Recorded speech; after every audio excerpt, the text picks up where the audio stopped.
Na década de 60, a cidade de Jaboticabal, no estado de São Paulo, foi marcada por um evento paranormal de arrepiar os cabelos. Uma respeitável família católica tornou-se o centro de uma atividade poltergeist maliciosa e violenta. O turismo paranormal te leva a conhecer essa história real e macabra que até os dias de hoje permanece na memória da cidade.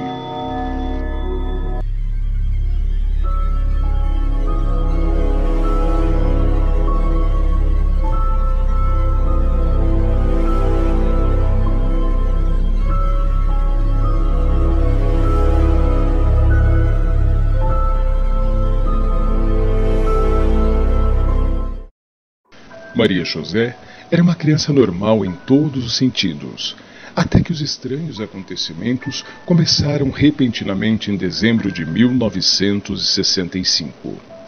A família estava em sua casa certa noite quando um tijolo apareceu se materializar do nada e voou pela sala.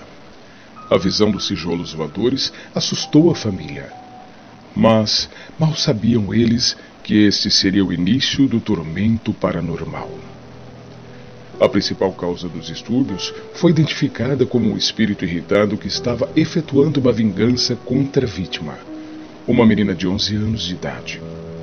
Depois de vários dias de pedras caindo dos céus, a família começou a acreditar que era obra de um espírito do mal. Em dezembro de 1965, a casa do Ferreira e todos aqueles que residiam lá foi atacada por tijolos que voavam através das janelas e portas da pequena e modesta casa, quebrando objetos de valor e atingindo a família. Depois de investigar e descartar as possibilidades de algum assaltante desconhecido estar jogando os tijolos, a família foi convencida de que eles estavam sendo atacados por algum tipo de entidade demoníaca.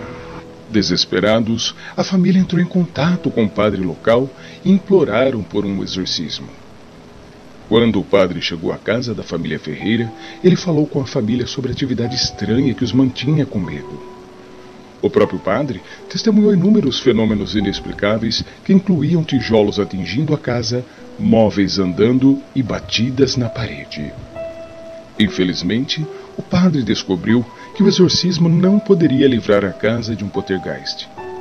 Na verdade, em casos que tratam de poltergeists, exorcismos algumas vezes pioram a situação. E claro, este caso não foi exceção. Depois que o padre parou de visitar a família por não ter forças contra o poltergeist, a atividade na casa aumentou e tornou-se 5 vezes mais violentas que antes. Tijolos e pedras continuaram a atingir a casa, seguido de ovos, pratos, objetos de uso doméstico e até mesmo móveis. A pobre Maria era o centro dos ataques. Ela foi golpeada, ferida e mordida por invasores invisíveis. Uma vez, ela foi atacada com agulhas que de repente apareceram sobre sua pele. Um dia, enquanto ela estava comendo seu almoço na escola, sua roupa começou a queimar.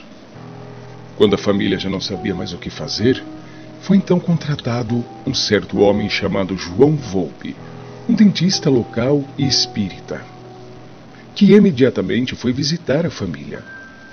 Quando Volpe chegou à casa, ele acalmou a família e assegurou-lhes que o que lhe causou atividade em casa não foi obra do maligno, mas sim o trabalho de um poltergeist.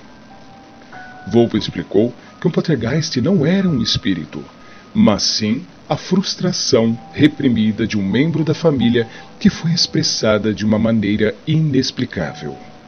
Volpe estava convencido de que Maria José, a filha de 11 anos, era a causa dos fenômenos e que ela era uma médium que afetava o ambiente e que por isso a capacidade de contatar espíritos era muito maior. Volpe ficou ainda mais convencido de sua teoria quando Maria José afirmou que ela tinha muitos amigos invisíveis que a tratavam com bondade e poderiam fazer doces e outras guloseimas aparecer a seus pés quando pedia. Volpe ficou espantado com o que a jovem lhe disse e pediu a seus pais se poderia levar a menina para sua casa e estudá-la mais a fundo. Os primeiros dias que Maria José passou na casa de Volpe foi tudo tranquilo. Nada dos fenômenos que assolavam seus pais em casa. Então, Volpe começou a se perguntar se talvez Maria José estava feliz em ficar longe de seus pais, que poderiam estar causando estresse na garota. No entanto, pedras logo começaram a golpear sua casa. Estrondos altos que pareciam vir do nada ecoavam por ela.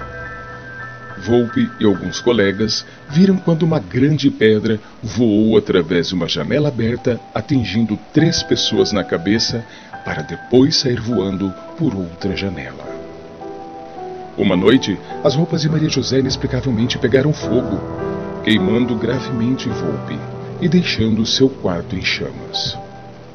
Ele concluiu que a ajuda que ela precisava tinha de vir de alguém muito mais forte do que ele.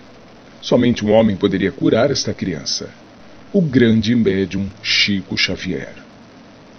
Após os ataques, Maria foi levada para Chico Xavier e seu centro espírita na cidade de Uberaba, Minas Gerais. Ao saber da situação da jovem garota, Chico Xavier logo quis atender Volpe e Maria José. Chico logo entrou em contato com os espíritos para determinar o que estava acontecendo. Enquanto em transe, Chico Xavier fez contato com o espírito que afirmou que Maria José, em uma vida anterior, era uma bruxa malvada que causou a morte de muitas pessoas através de sua magia negra. O espírito passou a dizer que ele e seus companheiros espíritos foram enviados como uma maldição para fazê-la sofrer pelos crimes que havia cometido em sua vida anterior. O grande médium Chico Xavier foi capaz de convencer os espíritos a deixarem a menina sozinha, porque era injusto que ela fosse responsabilizada por eventos fora de seu controle. Depois de muitas horas de oração, ele declarou que Maria José estava agora livre dos espíritos que a atormentavam e que ela poderia ir em paz e viver uma vida feliz. Após vários meses de ataques poltergeist, Maria José Ferreira foi autorizada a voltar para casa e viver com seus pais novamente. Mas, alguns dias depois, ela foi encontrada morta por intoxicação. Maria José Ferreira tirou a própria vida, colocando pesticida em seu refrigerante. Cansada dos ataques paranormais, esta foi a forma que ela encontrou de parar os ataques. Toda a atividade poltergeist cessou depois da morte de Maria José.